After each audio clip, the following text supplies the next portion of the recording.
White supremacists, neo-Nazis, and white nationalists marched in Charlottesville, Virginia in August. They were organizing behind a computer screen. Yes, cut to some guy playing video games because obviously he was at the rally. Of course, it makes so much sense. And a lot of that organizing happened through a messaging service called Discord. Well, Discord is the best platform for communities to pretty much communicate to each other, right? If Discord did not exist, then people would be using other platforms like Skype or TeamSpeak, right? Plus, Discord is a free platform, and I think that should be respected. Which was originally created to connect video game players to one another. This is just the latest in the Why not? long-running shared history between the gaming community and the alt-right. Long-running shared history? My buttocks! Connecting the dots. What a joke. Gaming culture has always been racist, it's always been sexist, always been racist, it's always been sexist. Do you know how ignorant you sound? Do you have any info to back that up? Or are you just going to say, oh well, this history game did not have any females or black people fighting in its army, so it's automatically racist or sexist? Emma Vossen is a PhD candidate studying how sexism seeded in gaming. 'Cause that's supposed to mean something. Is replicated in the real world. Her study is based on Gamergate, a movement that began with intimidating and harassing female video game journalists under the guise of fairness in video game journalism. 'Cause this looks real, right? It's not like they took someone else's tweets and they just slapped hashtag Gamergate on it, you know? Right?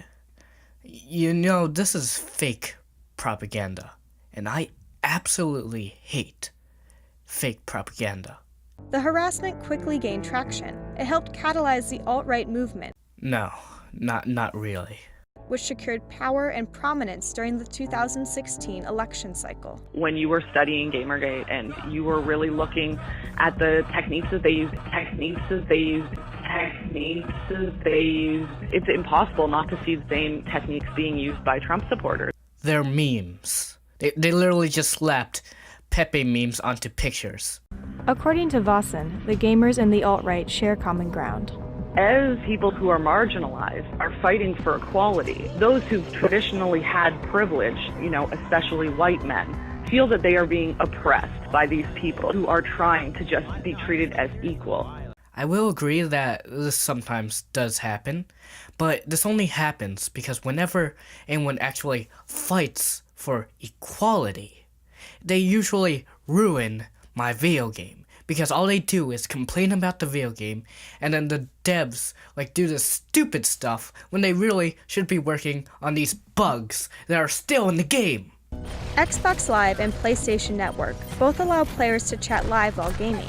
They have become havens for hate speech against women and minorities. What I had noticed and witnessed was what I call linguistic profiling, just based on how somebody sounds. They kind of lash out in very inappropriate ways. Who votes for mission?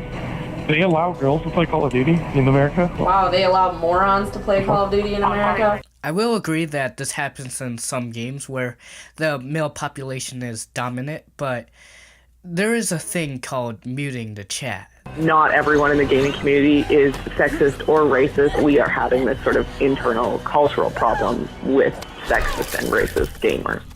Oh God! Oh, why? That is so sexist, man. That's absolutely so sexist. My God! But you know what's not sexist? Having a man being impaled 2 times with an axe in the same exact game. Nah, that's not sexist at all. So, what happens when these behaviors move from the gaming world to the real world? 'Cause all these guys are gamers. Alright. Keegan Hanks studies the progression of the alt-right on the web. Discord, as a platform, kind of had a meteoric rise in the alt-right. I think many of the members of the alt-right were actually aware of it because they were also members of the video game community. Many of them are. Discord became almost a requirement for a lot of these people if you wanted to be actively involved in the movement. Discord is anonymous and lightly monitored, which allowed the alt-right to control communications and access for thousands of users. what is the point of this? Are you trying to blame Discord for not knowing that these alt-right people or communities were using their platform because they're pretty much allowed to use their platform? It's a free platform, and it's probably the best platform.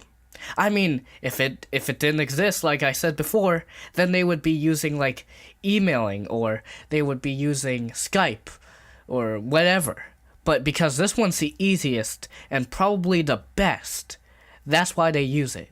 So I don't know why you're blaming Discord for something that they didn't even do. Something tells me this is just to try and connect gamers somehow, because gamers use this platform, and so do the KKK. So somehow, they're related. Some Discord servers controlled by alt-right leaders made users post pictures of their Caucasian skin in order to participate. Guys, here's a picture of my skin. Just letting you guys know that I'm black. Just so you guys know. This allowed the alt-right to centralize its message and disseminate information around the Charlottesville rallies. Discord service played a substantial role in fomenting the riots that led to the death of Heather Heyer. Wow. They are going for Discord's life. Perhaps not surprisingly, James Alex Fields Jr., the white supremacist charged for Heyer's death, was no stranger to video games. In 2010, his mother filed a complaint against him, claiming he struck her in the head and locked her in the bathroom because she told him to stop playing video games. Another feeble attempt to deprive gamers. Well, that's the end of the video. I hope you guys enjoyed. And in conclusion, never, ever trust NBC News. Just don't use it ever again, alright?